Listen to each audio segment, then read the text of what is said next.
नमस्कार, ओम शांति। मित्रों, आज फिर आपका स्वागत है कवि और उसकी कृति में। पिछली कविता में राजेंद्र गोपाल व्यास जी ने कहा कि मैं मुझे मिल गया। उन्होंने अपने आप को ही उस कविता में ढूंढा, अपने आप को ही पाया। मुझे पूरी आशा है कि पिछली कविता से भी आपने अपने आप को ढूंढा होगा। आज इस कविता में है शाख से जो पत्ता टूटे। उस कविता में उन्होंने क्या व्याख्या की है, ज़्यादा समय ना गवाते हुए, ज़्यादा शब्दों में ना आते हुए, आइए सीधा बात करते हैं व्यास जी से। व्यास जी, आपका कवि उसकी कृति में आपका स्वागत है। धन्यवाद। बहुत अच्छा लगा। आपने पिछली कविता में हमें बताया कि मैं मुझे मिल गया। आज की जो कविता है शाख से पत्ता जो टूटे, इस कविता में आपने ऐसी क्या चीज़ें ढूंढी वो हम आपसे पूछना चाहेंगे। लेकिन उससे पहले मैं आपसे कुछ एक ऐसी बात चाहती हूँ, जैसे आपने कविता शुरू करने से पहले मुक्तक सुनाया था। जी। आज मैं आपसे छंद सुनना चाहती हूँ। अच्छा, अच्छा। जी। मैंने पहले की कविता में मुक्तक का छोटा-सा अर्थ बताया कि जो व्यक्ति को मुक्त करे। जी। अब आपका प्रश्न है कि मैं एक छंद सुनाऊँ, तो छंद का आशय है कि वो काव्य की विधा आपको स्वच्छंद बना दे। स्वच्छंदता का अर्थ यहाँ उच्छृंखलता से नहीं है। मैं चाहूँगा, देखिए एक छंद सुनिएगा मेरी कविता का। इस समय वर्तमान समय में हम कवि लोग क्या है उसका एक छंद सुनाता हूं मैं आपको। चहुं दिस फैली पवन विशैली, पग पग पर अवरोध है। चहुं दिस फैली पवन विशैली, पग पग पर अवरोध है। सदी 20वीं पार करी पर मानव अभी अबोध है। फिर भी नहीं निराश ये कविवर, चलते फिरते तीरथ है। प्रेम गंग को लाने वाले कविवर यही भगीरथ है। क्या बात है। तो अवगाहन कर लो अब इसमें यही भावना शेष है। मंगलमय मूरत यह चेतन हम करते अभिषेक। मैंने कवियों को बहुत चलता अच्छा। फिरता तीर्थ कहा है कविता जी। जी। और मैं श्रोताओं को चाहूँगा कि आप शिवालयों में जाके शिवलिंग का तो अभिषेक करें, लेकिन जो चैतन्य लोग आपके साथ समाज में फिर रहे हैं, जी। जी। आप इनको प्यार से इनका भी अभिवादन और अभिषेक करें तो कवि की रचना और आगे और बढ़े। आगे बढ़ते हैं जी। आज आपकी कविता है शाख से पत्ता ज्यों टूटे। शाख से पत्ता ज्यों टूटे, मर रहा है आदमी। वाह। जिंदगी खाकर थपेड़े बन गई खुद त्रासी। त्रासदी। वाह। अब कोई हमको सुकून मिलता नहीं, क्या बात झील सूखी है कंवल खिलता नहीं। है। इसमें आप क्या, इसमें कुछ चीज़ें ऐसे हैं, थपेड़े आपने जी बताया, जी साथ में सुकून आपने बताया जी कि मिलता नहीं, जी। वो भी आपने बताया। झील सूखी है कंवल खिलता नहीं, ये कुछ लास्ट की 4 शब्द जो हैं ये कुछ समझ में नहीं आए। जब मैं इसको गाऊंगा तो आपको सारा समझ में जी, आएगा। ज़रूर। गीत शुरू होता है पूरा। शाख से पत्ता जो टूटे, मर रहा है आदमी। क्या बात है। आज आदमी का जीवन क्षण भंगुर हो गया। मेरे श्रोताओं को और कविता जी आपको कहूँगा, हम जीवन एक्चुअली जी नहीं रहे हैं, हम तो जीवन को ढो रहे हैं। क्या बात है। और इतनी तैयारी कर रहे हैं हम भविष्य की कि हम्म। वर्तमान हमसे छूटता जा रहा। तो मैंने बड़ी बारीकी से समाज का और व्यक्ति का एक कीन ऑब्जर्वेशन किया, एक क्लोजअप लिया है मैंने कि हम कैसे कैसे जी रहे हैं। शाख से पत्ता जो टूटे, मर रहा है आदमी। जिंदगी खाकर थपेड़े बन गई खुद त्रासदी। क्या बात आपने देखा होगा एक भोपाल गैस त्रासदी हुआ था। ये ऐसी घटनाएं, ऐसा लग रहा है कि हमारा जीवन कहाँ चला गया। इतनी परेशानियां जिंदगी में आ गई है। भौतिकवाद ने, पाश्चात्यकरण ने इतना हमको मजबूर कर दिया कि हम जी नहीं पा रहे हैं। इसलिए मैंने ये कहा, जिंदगी खाकर थपेड़े बन गई खुद त्रासदी। अगली पंक्ति पर ध्यान चाहूंगा। जी। अब कोई हमको सुकून मिलता क्या बात नहीं, है। झील सूखी है, कंवल खिलता नहीं। जी। हमारे जीवन से प्रेम उड़ गया, हमारे जीवन से प्रेम निकल गया और सीधा स्वार्थ आ गया। जब अगला बंद आप मुझसे इसको सुनेंगी और उस पर कुछ प्रश्न करेगी तो इस बंद का भी और विश्लेषण उसमें आएगा। जी। दूसरा बंद पढ़िएगा। इसमें एक प्रश्न है जी कि जैसे आपने इस कविता के साथ साथ अपने आप को गाया भी, जी जैसे आपने इसकी व्याख्या के साथ में इसको गाया गाया, जी तो आप जैसे जैसे कविता लिखते हैं आप उसके हिसाब से अपना ट्यूनिंग चेंज करते हैं या अपने दिल की भावनाओं को प्रकट करते हैं, ये कुछ अलग ही नजर आता है। ये प्रश्न और बारीक किया आपने, जो जी। पहले की कविता के संदर्भ में नहीं किया। मैं आपको यहाँ की सिचुएशन बताऊं। फिल्म इंडस्ट्रीज में दो विकल्प होते हैं। जी। पहले बनी बुनाई धुन दी जाती है, उस पर लिरिक्स लिखना पड़ता है। जी। और कभी कभी नीरज जी जैसे पोइट, वे अपना कंपोजिशन भी खुद बनाते थे, धुन भी अपनी खुद बनाते थे और लिरिक्स भी अपने हुआ करते थे। जी। जी। बल्कि कैसे गाना चाहिए वो आर डी बर्मन और इन बड़े संगीतकारों को निर्देशित भी करते थे कि एक ही श्वास में अगर बड़ा छंद आ रहा है तो वो एक ही श्वास में प्रोफेशनल गायक गाए उसको। जी। मैं आपको बताऊं, चूंकि मैंने म्यूजिक को 14 साल साधना करी है, जी। इसलिए मुझे पता है कि धुनें कैसे बनती हैं। तो हम्म। मैं पहले धुन बना करके गीत नहीं लिखता। मैं अपने जब मूड में होता हूँ तो जिस तरह का इमोशन काम कर रहा है, जिस तरह की फीलिंग काम कर रही है, जिस तरह का थॉट मैं क्या कहना चाहता हूँ। जैसे ये गीत आनंद का और मनोरंजन का नहीं है, इसमें एक पीड़ा है समाज की कि ये मनुष्य इस तरह से कैसे मर रहा है या मारा जा रहा है। तो ये बंद इसमें आया है। ये आपका उत्तर होगा कि जैसा मेरा चिंतन होता वैसी मुझसे धुन भी बन जाती। जी। जी। जी। जी अगला है, जी सुमन में अब रंग है, सुमन में अब रंग है पर गंध तो काफूर है। वाह, उड़ गई। हाँ, ये काफूर। उड़ जाना, गंध अच्छा। उड़ जाना। हाँ, अच्छा। अच्छा। आदमी के दिल में अब तो हो हो गया गया नासूर। नासूर है। वाह, अच्छी पंक्ति। मर्ज दानवता का का फैला फैला है, अब नहीं नहीं कोई कोई। दवा। वाह, घर घर सभी सभी धू धू जले और और तेज तेज चलती। चलती है हवा। दूसरे बंद को मैं पहले मुझे गाना ही पड़ेगा, तब मैसेज मिलेगा कि मैं गीत के जरिए कहना क्या चाहता हूँ। जी। दूसरा बंद देखिएगा। जी। सुमन में अब रंग है पर गंध तो काफूर है। जी। जी। बहुत सारे फूल होते हैं बॉटनी में, वनस्पति में, जिनमें केवल सौंदर्य होता है, खुशबू नहीं होती। लोग उन फूलों को कम पसंद करते हैं। जी। जैसे जी। गुलाब है तो उसमें खुशबू भी है, उसमें रंग भी है। तो मैंने ये कहा कि मनुष्य के जीवन में अब प्रदर्शन बहुत रह गया। वास्तविक प्रेम जो पुराने लोगों में हुआ करता था, साधन कम होते थे पर हृदय बहुत होता था। जी। पहले एक माँ 4 बेटों को पाल लेती थी, आज 4 बेटे मिलके एक माँ एक को माँ नहीं को पाल नहीं पाल पाते। पाते। तो मैंने कहा सुमन में अब रंग है पर गंध तो काफूर है। वाह, आदमी के दिल में अब तो हो गया नासूर। नासूर घाव को कहते हैं।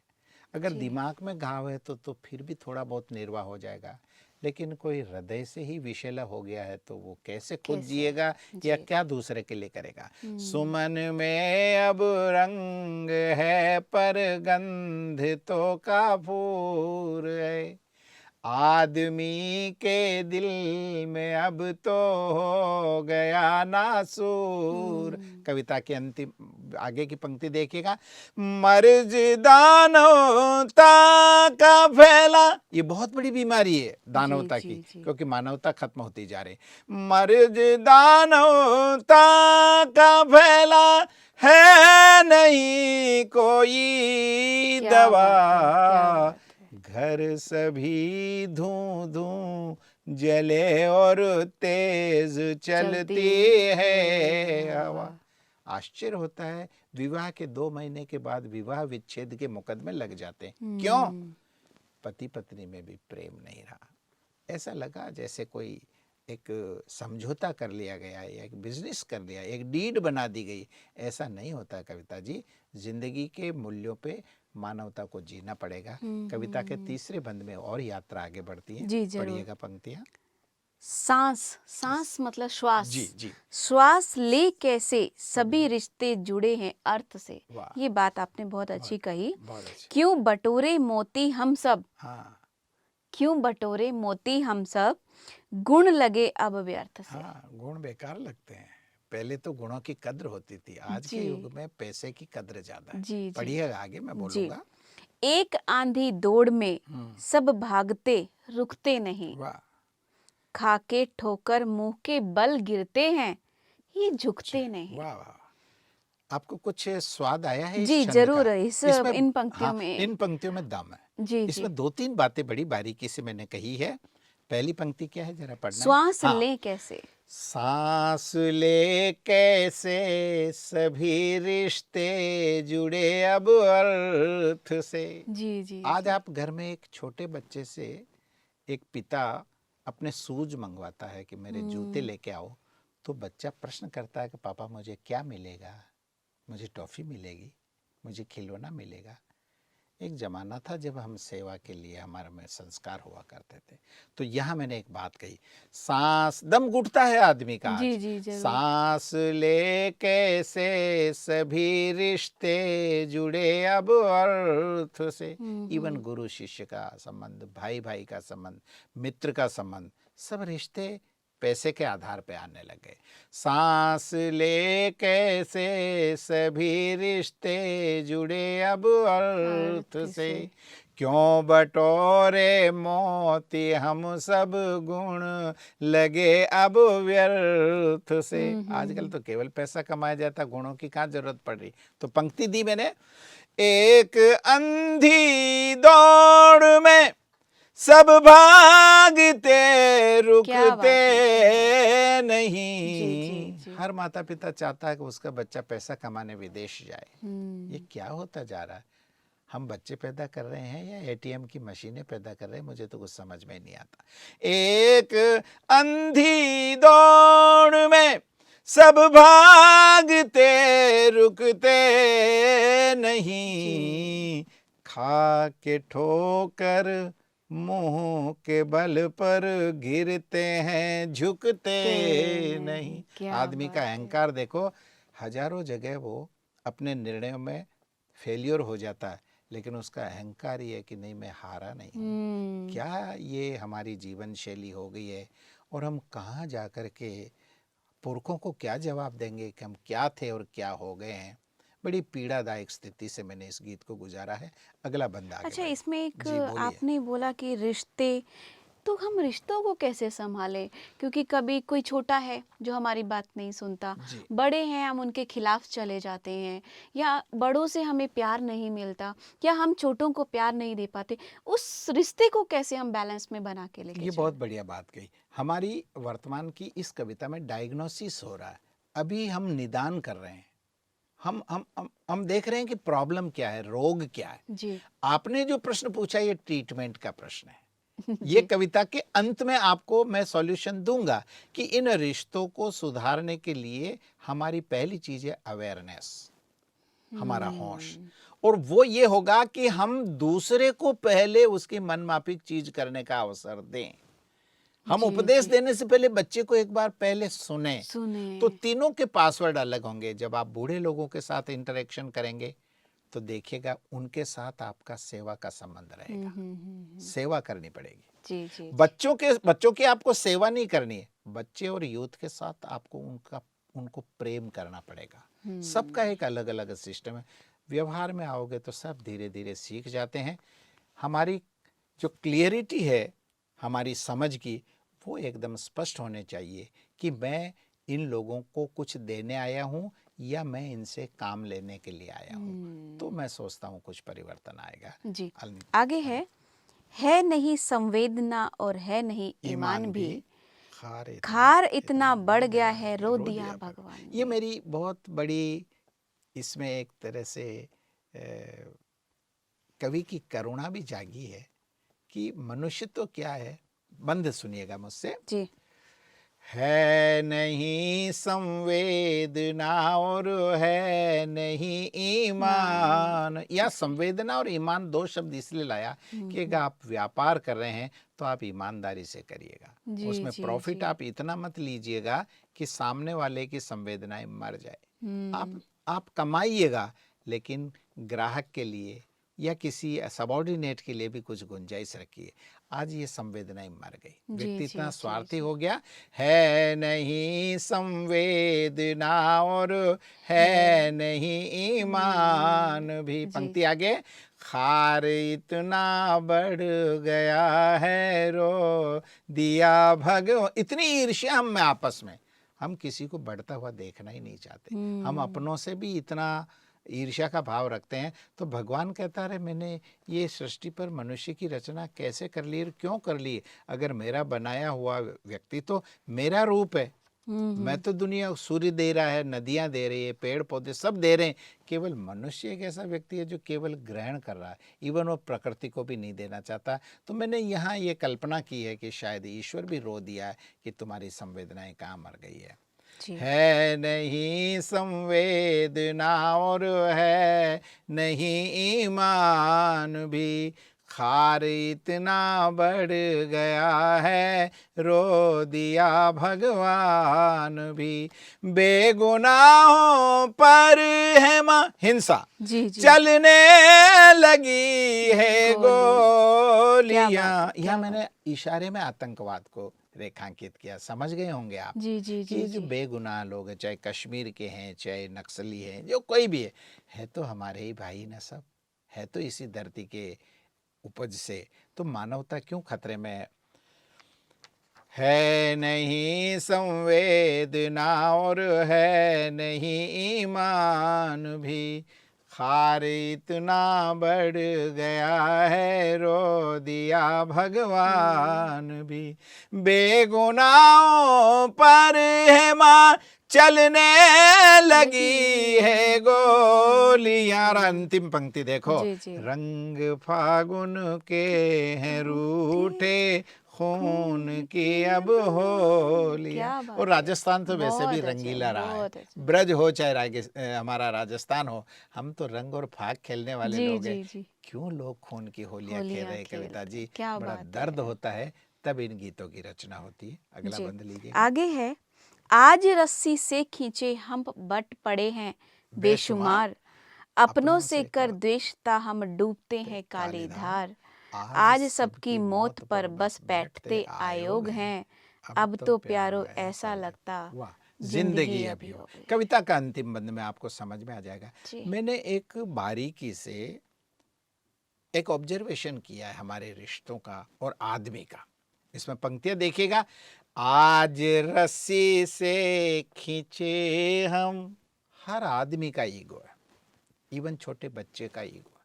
इसका कारण एक ये भी रहा कि हम कुछ चीज़ें सोशल स्टेटस में चाहते हैं। हम्म हम ट्यूटर भी रखते हैं, हम्म हम काम वाली बाई भी रखते हैं। हम्म। हमारे खर्चे बहुत हो गए और हमारी आमदनी कम है। जी केवल जी। दिखावे में हमारी ज़िंदगी के कारण भी ये टूटी टूटी स्थिति आई है। इसलिए जब हम हमारे से संपन्न व्यक्ति हमारे सामने आता है, हम उसको फेस नहीं करना चाहते। जब हमसे विपन्न आदमी, इन्फीरियर हमसे आता, तो हम उस पर अपने अहंकार का प्रदर्शन जी करना जी चाहते हैं। जी तो जी ये जो जी। एक अजीब स्थिति आई है, उसको मैंने इसमें रेखांकित किया।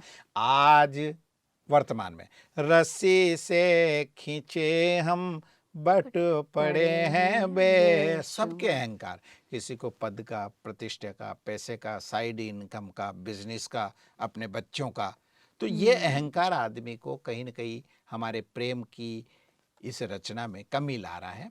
तो मैंने निवेदन किया, आज रस्सी से खींचे हम बट पड़े हैं बेशुमार, अपनों से कर द्वेषता हम डूबते हैं काली धार। जब व्यक्ति को अपने परिवार और अपने मोहल्ले और समाज में प्रेम नहीं मिलता ना कविता जी, तब वो दूसरी तरफ आगे बढ़ जाता है और ये गुनाह है। आप सबसे पहले अपने लोगों का भला करिए, जहाँ जिस वातावरण में, पर्यावरण में आपकी परवरिश हुई है। ये बात कहना चाहता हूँ मैं। आज रस्सी से खींचे हम बट पड़े हैं बेशुमार, अपनों से कर द्वेषता हम डूबते हैं काली धार। आज सबकी मौत क्या बात पर है। बस बैठते आयोग है। क्या बात है, बहुत बहुत अच्छे, बरसों का बहुत इतिहास अच्छे। देखने के बाद ये पंक्ति आई है कि हमारे यहाँ हम किसी बड़ी अथॉरिटी को भी मार डालते हैं। इंदिरा जी, राजीव, हमारे न जाने कहाँ कहाँ हम अमानवीय व्यवहार करें। तो मेरे को दुख होता है कि जब ये ऐसे बड़े लोग मर जाते हैं तो सरकारें आयोग बिठा देती है कि जांच करो साहब, और आयोग ऐसे हैं कि बैठने के बाद उठते ही नहीं है। तो आज रस्सी से खींचे हम बट पड़े हैं बेशुमार।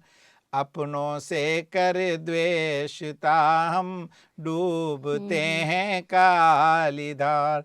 आज सबकी मौत क्या बात पर है। बस बैठते आयोग है। अब तो प्यारो ऐसा लगता जिंदगी अभियो। इसमें एक शब्द लाया, बहुत अच्छा अभियोग। बोला। जी जी। ये इसलिए भी आया कि मैंने लॉ ग्रेजुएशन भी किया है। तो मुझे अच्छा। तो लगता है जिंदगी एक मुकदमा हो गया है कि हम इसको लड़ते ही रहेंगे, लड़ते ही रहेंगे। जैसा फिल्मों में कहते हैं तारीख पे तारीख, तारीख। तो हमारा फैसला कब होगा? एक इस गीत के जरिए मैं ऑडियंस को और अपने आप को जगाना चाहता हूँ कि हमारी ज़िंदगी पेड़ से पत्ता गिरे ऐसी नहीं होनी चाहिए। ये जीवन जो परमात्मा की अमूल्य भेंट है, इसे बहुत सुंदर तरीके से जीना चाहिए। और इस धरती को स्वर्ग बनाने की जो हमारे पुरखों ने कल्पना की है, हम अपने गुणों की वृद्धि करें, हम हमारे व्यवहार को बहुत अच्छा बनाएं और किसी दूसरे के काम आ जाए, इसमें हमारा भी भला हो जाए। ये बात मैंने इस गीत में कहने की जी कोशिश की जी है। जी आपने जी गीत के तहत आपने बहुत अच्छे प्रश्नोत्तर किए। जी मैं आपका धन्यवाद चाहूँगा। जी। अंत में अगर आप, मैं मेरी जी एक जी जो ख्वाहिश है, जी, कुछ इसी से संबंधित एक शायरी प्रस्तुत बहुत करें तो। अच्छा। यहाँ मैं बताऊंगा कि मैंने कुछ मुक्तक, छंद, बहुत सारी जी चीज़ें, जी कुछ शेर भी लिखे। तो इसमें एक ये विभाजन तो रहेगा। जी। मैंने इसमें जो बात कही है कि ये विभिन्नता तो कोई रोक नहीं सकता। क्यों? मेरी एक बहुत अच्छा मुक्तक है, खुदा सबको सब कुछ नहीं देता। जी। खुदा सबको सब कुछ नहीं देता, तुझे वो तो मुझे ये तो तुझे वो देता। अब क्या ये बात और है। वो में आप अपना विश्लेषण भीतर करते रहिएगा। खुदा सबको सब कुछ नहीं देता, मुझे ये तो तुझे वो, तुझे ये तो मुझे वो देता। उसके बंटवारे पे अब भी तुझे शक क्या है? बात है। पहले ये तो बता किस चीज पे तेरा हक है। हक है। यहाँ जी जी जीवन जी क्षणभंगुर है। वस्तुएं इतनी ही होनी चाहिए कि जहाँ हम अपने जीवन का अच्छा सा निर्वाह करते हैं। और एक अंतिम छंद कह करके मैं इस गीत को जी करूँगा जी कि जरूर। हमने घरों को गोदाम कर दिया जी और प्रेम खत्म हो गया। मैं कविता के अंतिम पड़ाव पर इस गीत की समाप्ति के साथ एक छंद कहता हूँ जो अक्सर मैं इसी के समय और इसी सिचुएशन का है कि अब तो खोजे से भी नहीं मिलता है पुराना घर। क्या बात अब है। पुराने घर नहीं मिलते, अब तो मकान मिलते हैं। और मकान में आदमी नहीं, रोबोट मिलता। जी जरूर। उससे नमस्कार भी करो तो ऐसा लगता है जैसे आरएफसी के लोन की किस्त दे रहा हूँ। अरे भाई थोड़ा मुस्कुराओ। तो मैं एक मैसेज दे रहा हूँ, अब तो खोजे से भी नहीं मिलता है पुराना घर। अपनों के बीच में भी हर कदम पे छाया है डर। घर को गोदाम में बदलने की साजिश है। वस्तुओं के प्रति हमारा प्रेम। घर को गोदाम में बदलने की साजिश है, इसको रोको मोहब्बत से क्या मेरी बात है। गुजारिश बहुत है। अच्छे, बहुत जीवन अच्छे। जीने के लिए वस्तुएं उतनी नहीं चाहिए जितना प्रेम चाहिए। इस गीत के जरिए मैंने कुछ निदान की समस्या ये है और मैं समाधान में ये छंद दिए जी कि जी अगर हम दूसरे के काम आ जाए और हमारे जीवन में प्रेम का प्राकट्य हो जाए तो प्रभु भी हमसे प्रसन्न होगा। और ये जनता जनार्दन और ये हमारे सहयोगी, हमारे इर्द गिर्द जो हमारी देख रेख करने वाली संतति है, वो भी हमें धन्यवाद जी देगी। जी मैं जी सोचता जी हूँ इस कविता के माध्यम से भी आज मुझे भी आनंद आया जी। और एक अच्छे गीत के माध्यम से हमने कुछ विमर्श किया, कुछ संवाद किए, एक सेतु बना के कहाँ हमारी कमियां हैं जी, जिसे हम जी। दूर कर सकते हैं। जी, जी। और कुछ व्यास जी, जी आज आपने शाख से जो पत्ता टूटा, जी आपने इस कविता में एक तो दिल दहलाने वाली बातें भी कही, जी है जिससे मुझे लगता है कि दर्शकों की आंखों में आंसू भी आए होंगे, क्योंकि हमारी ये धरती माँ जो है, इसको हमें एक ऐसे स्थिति में, इस स्थिति में ना खोने से, जैसे आपने कहा कि खून की होलियाँ, जी ये सब आपने इसमें बताया। मुझे पूरी उम्मीद है कि उनको भी बहुत अच्छा लगा होगा। आप हमारे इस कार्यक्रम में आए, आपका बहुत बहुत धन्यवाद। बहुत अच्छा। ओम शांति। ओम शांति। धन्यवाद। मित्रों, आज आपने देखा कि शाख से जो पत्ता टूटे, देखा भी साथ में सुना भी। दिल एक ऐसी चीज़ है जिससे हम कुछ ऐसी बातें सुनते हैं तो दुख होता है। हमारे इस जो भारत की जो भूमि है, इसमें ऐसी बातें होती हैं जो हमें दुख भी देता है, आंसू भी आते हैं। इस कविता में कुछ ऐसी बातें मुझे भी ऐसी लगी। मुझे उम्मीद है कि आपको भी, आपकी आंखों में आंसू आए हो। कहा जाता है कि बड़े हैं उस और हमसे जो छोटे हैं, हमसे जो छोटे हैं उनको प्यार मिलना चाहिए, और हमसे जो बड़े हैं हम उनको सहयोग दें तो हमको भी प्यार मिलेगा और बड़ों को भी अच्छा लगेगा। इस कविता में बहुत सारी ऐसी बातें आपने सुनी भी, मैं ज़्यादा व्याख्या नहीं करूँगी। आपके साथ यहीं पर ये कविता की पंक्तियाँ समाप्त करती हूँ। अगली कड़ी में नई पंक्तियों के साथ और व्यास जी के साथ नई कविता लेकर समक्ष होती हूँ। तब तक के लिए नमस्कार। ओम शांति।